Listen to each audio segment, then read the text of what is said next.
Hello folks, welcome back to my YouTube channel, and we are in the Python basic series for beginners. Our today's topic of discussion is dictionary. So we will go through what is dictionary, then what are the different ways of creating a Python dictionary, as well as nested dictionaries.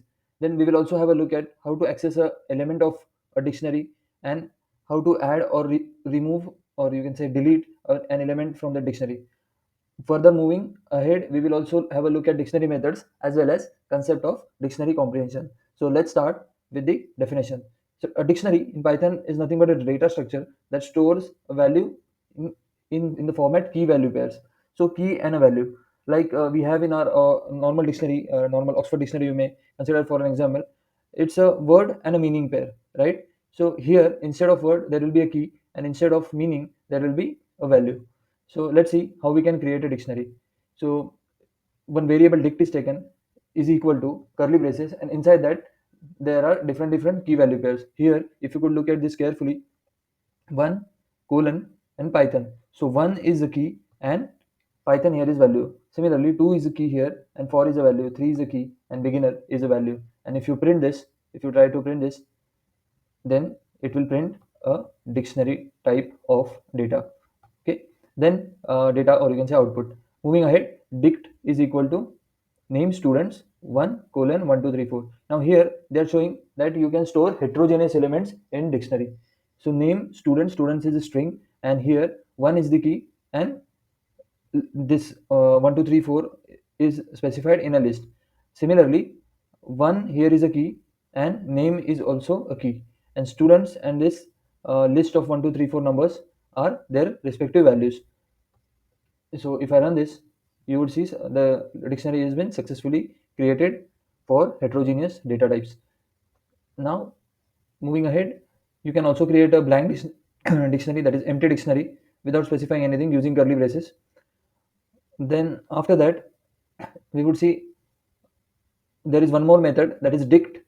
Using dict method also you can create a dictionary, and the syntax is this one. If you run it, you will get to see the output. First one was for empty dictionary, second one is using the dict method, or dict function you may call it. Yeah, dict function. So dict one is equal to dict, and then you may use the list of tuples. Here if you see, the value that comes first in the tuple is a key, and which is mentioned second in the tuple is a value. So key value pair, but using tuples. Using dict function, what they have done, they have passed a list of tuples, and you get the desired output. Look at this. So you get an output inside a curly brace. That means this is a dictionary that has been formed. Now, what are nested dictionaries? Nested dictionaries are nothing but dictionary inside a dictionary. So if you could notice this carefully, this value at key 3 is itself a dictionary. It also has sub keys inside it, and key value pairs inside it. All right.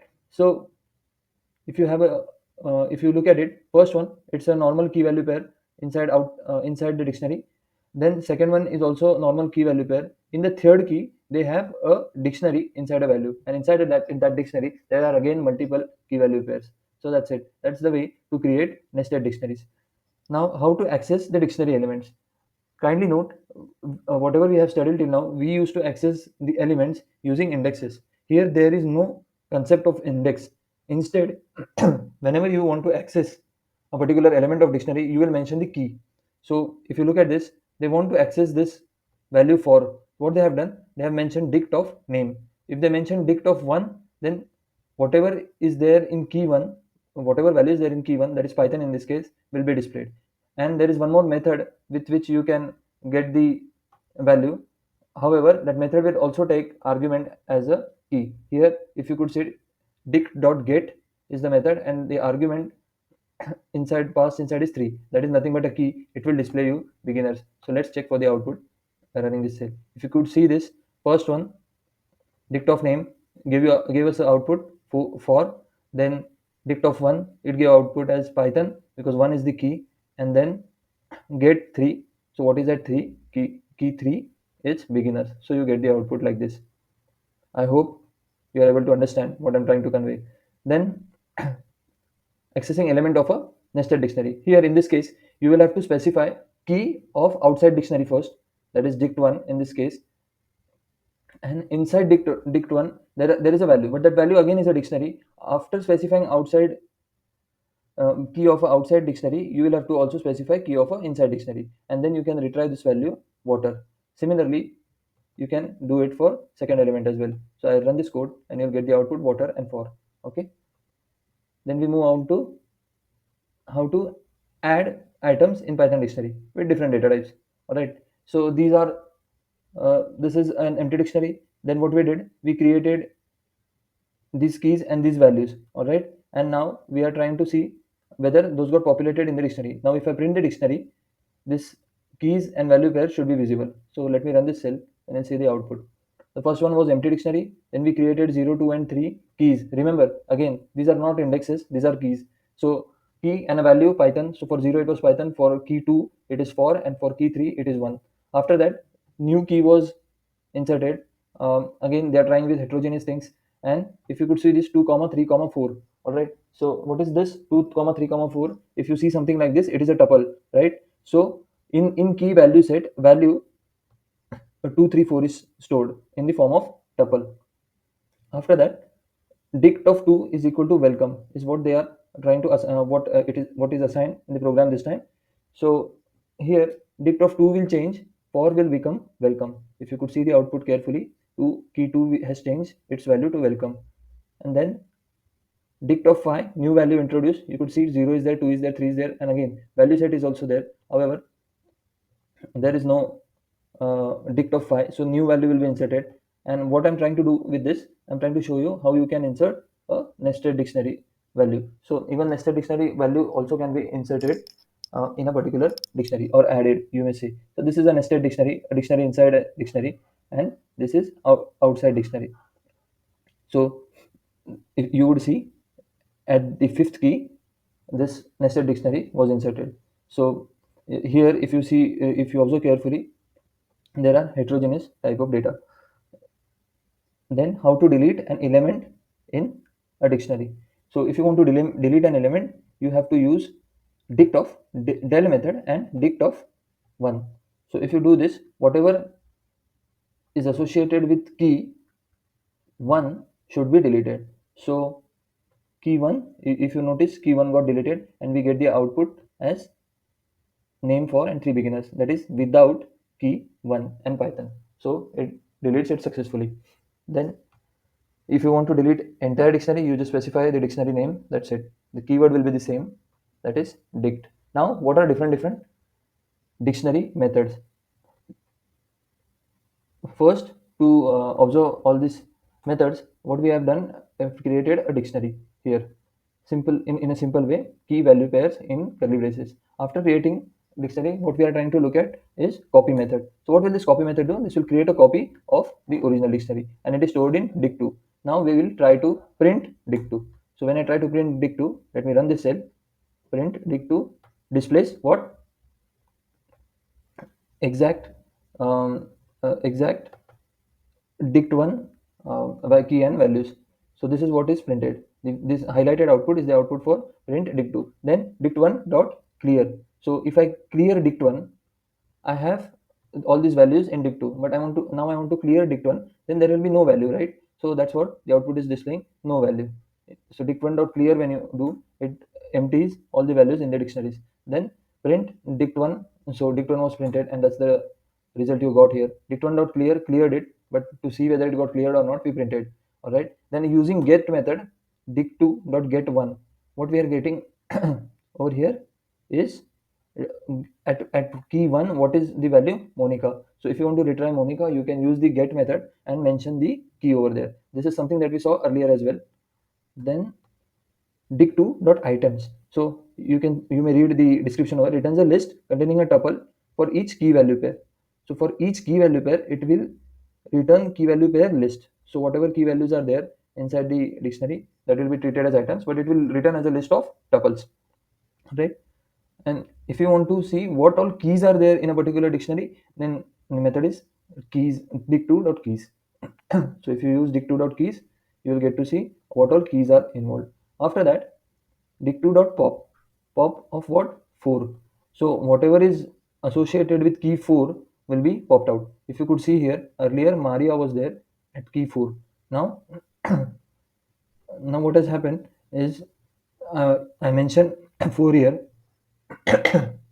So whatever value at key 4 will be popped out, and that's what we printed, and we have checked. Okay, Maria got popped out in this line here, if you could see this carefully. Then there is a method pop item. Pop item does what? It pops out the last element. So after this was done, this step was executed. We observed the previous output as this, and in this dictionary now, Steffi was at last position. So the value key and value pair got popped out, which was at last position. Last position in the sense, if there is nothing mentioned, the last key value pair will be popped out. Look at this. That's what the description. Okay, removes last inserted key value pair. So this was the last one that was inserted. It's not about the position. It was the last one that was inserted and got deleted. Okay, using pop item. After that, print dict of 2. So this is just for printing the result. Then dict2 dot update 3 Serena. So if I want to update any value, then I would use update method, and look at this. At key 3 Serena value Serena got updated. And lastly, if you only want values in a particular dictionary, then there is a method values. All right, so we use dict2 dot values, and that's it. Now, moving on to the next session, that is dictionary comprehension. If you remember from our earlier discussions on list, we have something called as list comprehension as well.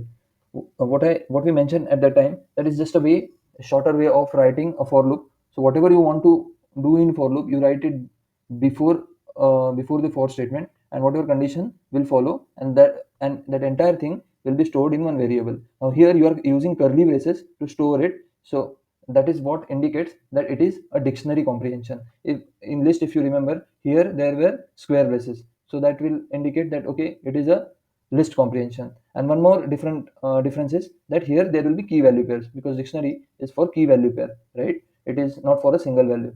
And you would see one more method used over here, that is zip.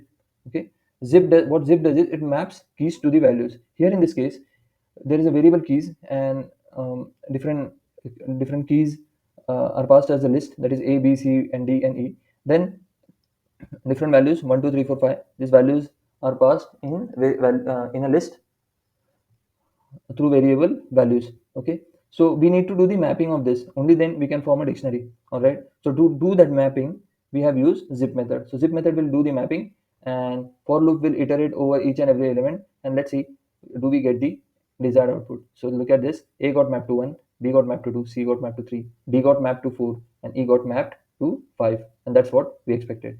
Now there may be cases where you will always not define keys and values separately. Might be your value is dependent on keys. So in that case, in our next example here, we see that the value is square of your key. So the key is specified. Here 1, 2, 3, 4, 5 are the keys. But using for loop, what we are calculating? We are calculating square. Now since we are calculating square, so we would get square of those numbers that are there. I mean, that will be iterated in a for loop, and let's say the output, if we get the desired one. So yeah, so if you could look at this using dictionary comprehension again, as I mentioned, that whatever you want to do, you mention first and then write your for statement. So here you got the values 1 colon 1, that is 1 square is 1, 2 colon is equal to 4, 2 square, 3 square, I mean 3 as a value and its square, that is 9, and 4 as a, sorry, 3 as a key and its square, that is its value, that is 9, 4 as a key, its square, that is 16 as a value, 5 as a key, and 25 as a value.